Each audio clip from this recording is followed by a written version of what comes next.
welcome back.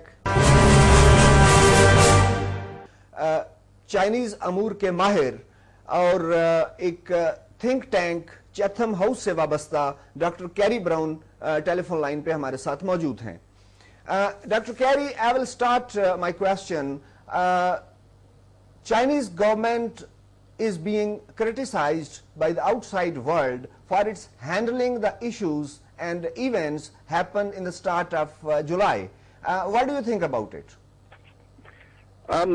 I think that the fact that so many died and so many were injured in the demonstrations that happened in Xinjiang in the northwest of China, I think that that shocked people. And I don't think that people really understand outside of China and perhaps inside China. They don't really understand why the event happened and what were the causes behind it. And I think that part of the criticism of the Chinese government is that although they allowed journalists into the area to see the what was happening, they seem unwilling to be very open about dealing with the causes of the problem and understanding why it happened. All right. There was a very interesting article in Foreign Policy, and Mr. Moises Naeem, he questioned that why the Muslims in the world are mute. He was, in his article, he mentioned events happened after the blasphemous caricatures published in the Danish newspapers and the outrage in the Muslim world. And he was questioning that why the Muslims in the world are mute on it. How will you comment on it? Well, I don't know what the reaction in the Muslim world has been. I suppose the only thing that I would really comment from the point of view of dealing with China is that there is a big cultural and religious and economic difference between the Uyghur Muslims in Xinjiang and the Han Chinese. I mean, that seems to be pretty obvious. And so, right. Although the Chinese government says it's not an ethnic conflict, I think that, you know, in many ways it is an ethnic conflict.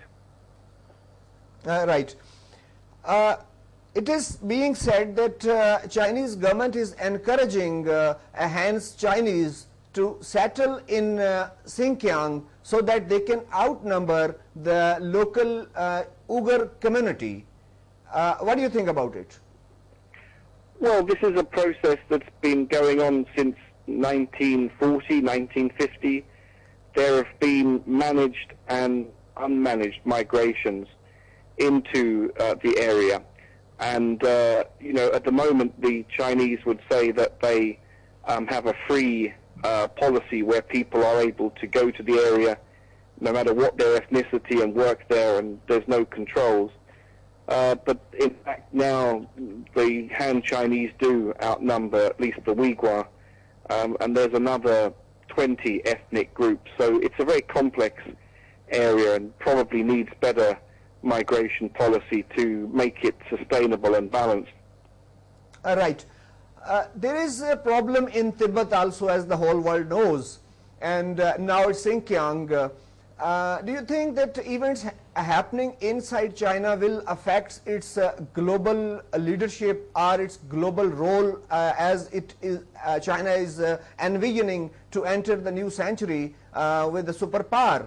Do you think that these events will affect the prospects of China in future? Well, I think they are damaging, the way that it handles them. They can be quite damaging. I don't think anyone wants to see outside of China, not many people really support the idea of full independence for these areas. I don't think there is much support for that. But I think that there's an expectation that